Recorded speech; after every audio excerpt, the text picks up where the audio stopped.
Assalamualaikum warahmatullahi wabarakatuh. Apa kabar nih teman-teman semua? Semoga sehat-sehat selalu ya. Di sini kami akan menjelaskan terkait akad musyarakah.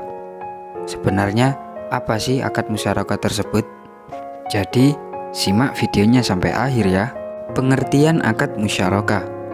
Menurut Dewan Syariah Nasional MUI dan BSAK 106, akad musyarakah adalah akad kerjasama antara dua pihak atau lebih untuk suatu usaha tertentu, di mana masing-masing pihak memberikan kontribusi dana dengan ketentuan bahwa keuntungan dibagi berdasarkan kesepakatan, sedangkan kerugian berdasarkan porsi kontribusi dana yang diberikan.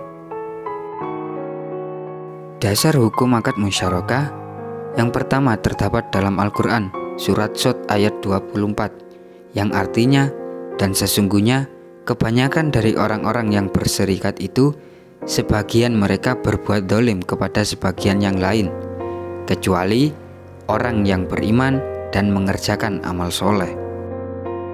Kemudian dasar hukum yang kedua yakni dari As-Sunnah, sebagaimana hadis yang diriwayatkan oleh Imam Muslim, yang artinya pertolongan Allah tercurah atas dua pihak yang berserikat sepanjang keduanya tidak saling berkhianat. Selanjutnya, rukun-rukun akad musyarakah. Yang pertama yakni pelaku atau dua pihak yang melakukan akad musyarakah tersebut.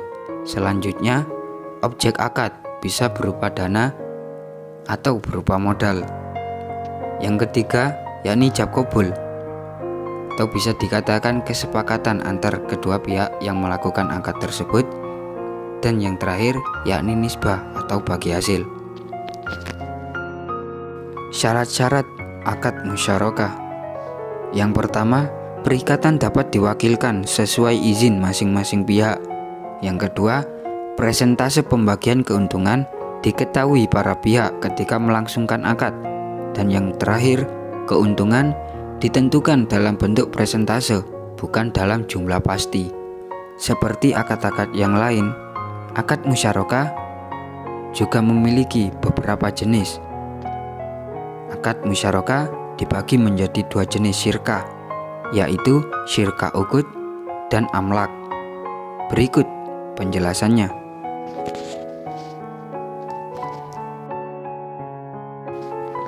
Syirkah uqud. Syirkah uqud merupakan akad antara dua pihak atau lebih dalam hal dengan cara menggabungkan harta mereka untuk suatu bisnis.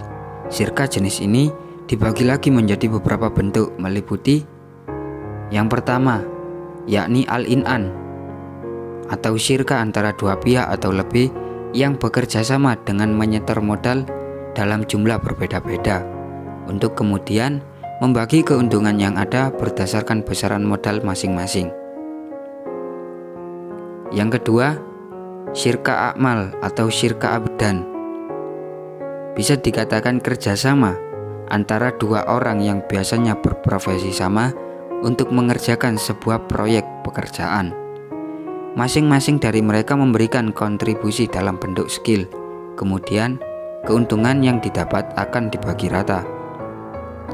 Yang ketiga yakni mufawadah, atau akad musyarakah antara dua pihak yang memberikan modal sama besar untuk kemudian tiap-tiap keuntungan maupun kerugian dibagi menjadi dua secara rata.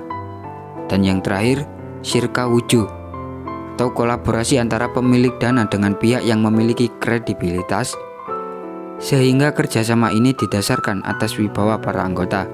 Keuntungan dan kerugian yang timbul akan dibagi berdasarkan negosiasi para pihak. Yang pertama yakni syirkah ikhtiyariyah, terjadi atas kehendak masing-masing pihak yang bekerja sama.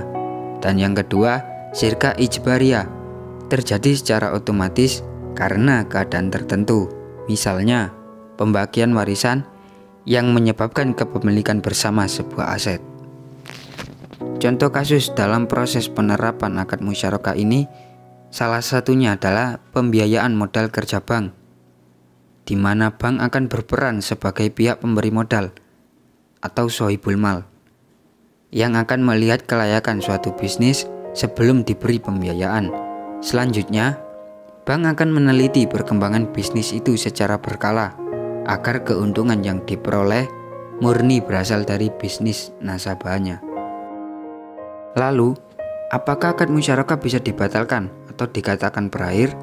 Jawabannya iya. Jika yang pertama, salah seorang mitra menghentikan akad. Kemudian yang kedua, salah seorang mitra meninggal atau hilang akal. Dalam hal ini, mitra yang meninggal atau hilang akal tersebut dapat digantikan oleh salah seorang ahli warisnya yang cakap hukum atau bisa dikatakan baligh dan berakal sehat apabila disetujui oleh semua ahli waris lain dan mitra yang lain. Dan yang terakhir, modal musyarakah hilang atau habis apabila salah satu mitra keluar dari kemitraan baik dengan mengundurkan diri, meninggal atau hilang akal, maka kemitraan tersebut dikatakan bubar. Karena musyarakah berawal dari kesepakatan untuk bekerja sama dan dalam kegiatan operasional setiap mitra mewakili mitra lainnya. Dengan salah seorang mitra tidak ada lagi, berarti hubungan perwakilan itu sudah tidak ada, atau bisa dikatakan akad musyarakahnya sudah berakhir.